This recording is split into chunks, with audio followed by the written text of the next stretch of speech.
पहला क्वेश्चन है, रेफ्रिजरेटर में कौन सी गैस प्रयुक्त की जाती है? इसका राइट आंसर है फ्रियोन। दोस्तों, फ्रियोन का रासायनिक नाम आपको याद होना चाहिए, टेट्राक्लोरो डाइफ्लोरोइथेन। देखिए दूसरा क्वेश्चन है, इलेक्ट्रॉन किसने खोजा था? तो इलेक्ट्रॉन की खोज की गई थी जे थॉमसन के द्वारा। ऑप्शन नंबर ए सही आंसर हो जाएगा। आप लोगों को याद होना चाहिए कि प्रोटॉन का खोज किसने किया था, तो इसका नाम आप लोग याद रखिए, रदरफोर्ड के द्वारा।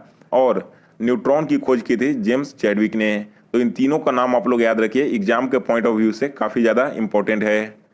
नेक्स्ट है क्वेश्चन नंबर 3, रविंद्रनाथ टैगोर ने किस देश का राष्ट्रगान लिखा है? तो देखिए रविंद्रनाथ टैगोर ने भारत और बांग्लादेश दोनों देशों का राष्ट्रगान लिखा है, यानी कि ऑप्शन नंबर ए और सी दोनों राइट आंसर है। नेक्स्ट है क्वेश्चन नंबर 4, हीटर का तार किस चीज के बने होते हैं? देखिए दोस्तों, काफी इंपॉर्टेंट क्वेश्चन है, कई बार एग्जाम में क्वेश्चन रिपीट हो चुका है। जो हीटर होते हैं उसके तार बने होते हैं नाइक्रोम के। इस बात से आप लोग बिल्कुल ही कंफ्यूज मत होइएगा, कई बार छात्र कॉपर ऑप्शन में सही करके आ जाते हैं, लेकिन यह बिल्कुल गलत ऑप्शन है। जो हीटर के तार होते हैं वे बने होते हैं नाइक्रोम के। नेक्स्ट है क्वेश्चन नंबर 5, माजुली नदी असम के किस जिले में स्थित है? तो देखिए आप लोग नाम याद रखिए, माजुली नदी असम में पातालपुरी जिले में स्थित है। Option number A right answer है। नेक्स्ट है क्वेश्चन नंबर 6, किसे भविष्य का धातु कहा जाता है? फ्यूचर मेटल, यह कहा जाता है टाइटेनियम को। Option number A right answer है। नेक्स्ट है क्वेश्चन नंबर 7, कौन सा तत्व स्वतंत्र अवस्था में पाया जाता है? इनमें से कौन सा एलिमेंट फ्री फॉर्म में पाया जाता है? तो इनका नाम आप लोग याद रखिए, sulphur. Option number B right answer है। अच्छा, यहाँ पर ध्यान दीजिए, सल्फर का रासायनिक नाम यहाँ पर तो आप लोगों ने देख लिया, इसका एटॉमिक नंबर क्या होता है? तो देखिए सल्फर का एटॉमिक नंबर है 16। इसके अलावा आप लोगों को सोडियम, हीलियम और बेरिलियम का भी एटॉमिक नंबर याद होना चाहिए। एग्जाम में कई बार इसका एटॉमिक नंबर भी पूछ दिए जाते हैं। तो सोडियम का एटॉमिक नंबर होता है 11, हीलियम का एटॉमिक नंबर है 2 और बेरिलियम का एटॉमिक नंबर है 4। ये चारों फैक्ट्स आप लोग याद रखिए। नेक्स्ट है क्वेश्चन नंबर 8, एसिटिक एसिड को क्या कहा जाता है? तो देखिए दोस्तों, एसिटिक एसिड को हम लोग जानते हैं सिरका के नाम से। Option number D right answer है। अच्छा, यहाँ पर एक और प्रश्न बनता है, एसिटिक एसिड का केमिकल नेम क्या है? तो इसका केमिकल नेम आप लोगों को बिल्कुल याद होना चाहिए। एसिटिक एसिड का केमिकल नेम है इथेनोइक एसिड। इसके अलावा दोस्तों ऑप्शन नंबर ए है कास्टिक सोडा। तो देखिए कास्टिक सोडा का फॉर्मूला होता है NaOH और इसे हम लोग सोडियम हाइड्रोक्साइड भी बोलते हैं।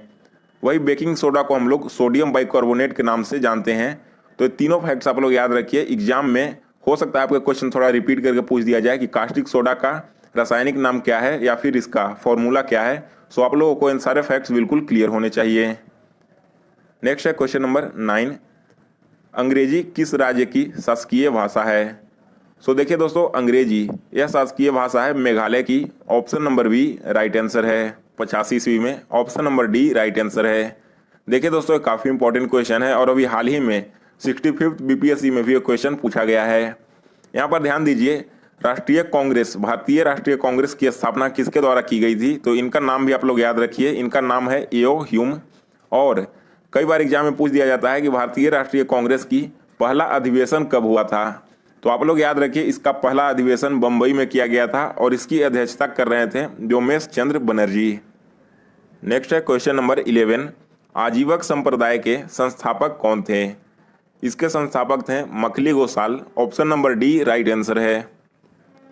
नेक्स्ट है क्वेश्चन नंबर 12, सीन नदी किस नहर से होकर गुजरती है? सो देखिए दोस्तों, आप लोग नाम याद रखिए, सीन नदी यह गुजरती है पेरिस से। Option number B right answer है। यहाँ पर ध्यान दीजिए, पेरिस किसकी कैपिटल है? तो देखिए दोस्तों, पेरिस फ्रांस का कैपिटल है और यह यूरोप में स्थित है।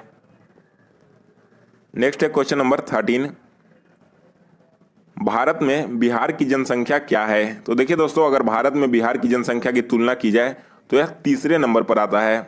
Option number C right answer है। इसके अलावा पहले नंबर पर कौन सा स्टेट है? तो देखिए, जनसंख्या के आधार पर पहले नंबर पर उत्तर प्रदेश है, दूसरे नंबर पर महाराष्ट्र है और तीसरे नंबर पर बिहार आता है। जबकि अगर हम लोग क्षेत्रफल की दृष्टि से देखें तो क्षेत्रफल की दृष्टि से भारत में जो सबसे बड़ा राज्य है वो आपका है राजस्थान। नेक्स्ट है क्वेश्चन नंबर 14, ग्रेटर हिमालय का दूसरा नाम क्या है?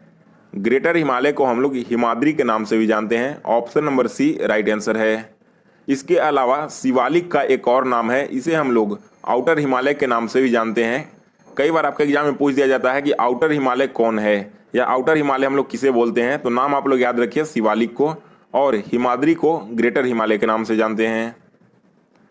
नेक्स्ट है क्वेश्चन नंबर 15, भारतीय संविधान के लिए प्रथम संशोधन कब किया गया था? देखिए फ्रेंड्स, भारतीय संविधान में जो सबसे पहला संशोधन हुआ था वो था 1951 में। Option number B right answer है। यहाँ पर आपको बता दूं दोस्तों कि इस संशोधन के तहत हमारे संविधान में आर्टिकल 31A और 31B दोनों को जोड़ा गया था। यहाँ पर इस संशोधन से जुड़ी कुछ इंपॉर्टेंट फैक्ट्स मैं आपको बता दूं। इसका मुख्य उद्देश्य था कि उस समय में जमीन से संबंधित जितनी भी चुनौतियां आ रही थी उससे बचने के लिए 9वीं अनुसूची को हमारे संविधान में जोड़ा गया था।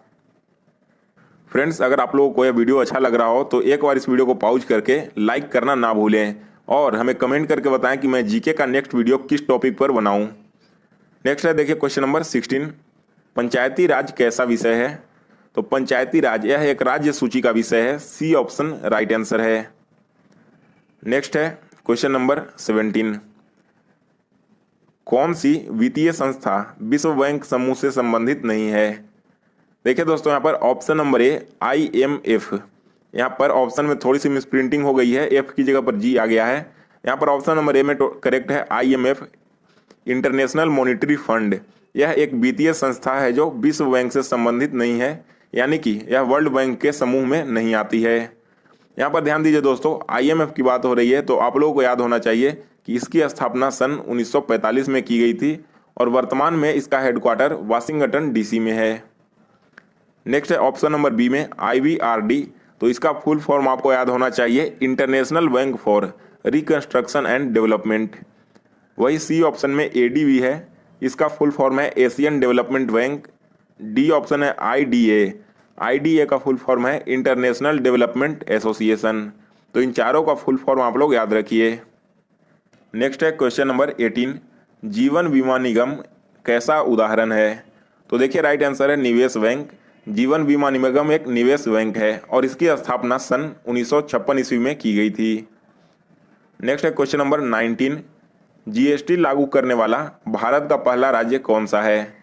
सबसे पहले GST लागू किया गया था असम में। Option number B right answer है। यहाँ पर देखिए दोस्तों, अगर पूछा जाए कि GST भारत में कब लागू किया गया था तो यह पूर्ण रूप से प्रभावी हुआ था 1 जुलाई 2017 से।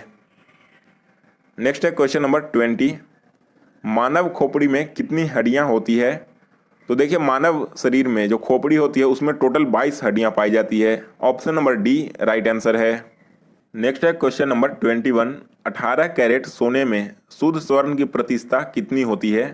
तो इसका राइट आंसर है सी ऑप्शन 75% का। यहाँ पर देखिए दोस्तों, इसे कैसे कैलकुलेट किया जाता है। टोटल जो शुद्ध सोना होता है वो 24 कैरेट का होता है, यानी कि 24 कैरेट का वैल्यू यहाँ पर 100% होगा। तो क्वेश्चन में पूछा गया है क्या कि 18 कैरेट का वैल्यू क्या होगा। तो यहाँ पर देखिए, अगर हम लोग यूनिटरी मेथड से सॉल्व करें तो 1 कैरेट का वैल्यू यहाँ पर 100/24% हो जाएगा। अब इसमें देखिए 18 कैरेट का पूछा गया है ना, तो इसमें आप लोग यहाँ पर 18 से गुना कर दीजिए, और जब आप इसे सॉल्व करेंगे, इसे काटेंगे तो इसका वैल्यू निकल कर आएगा 75%।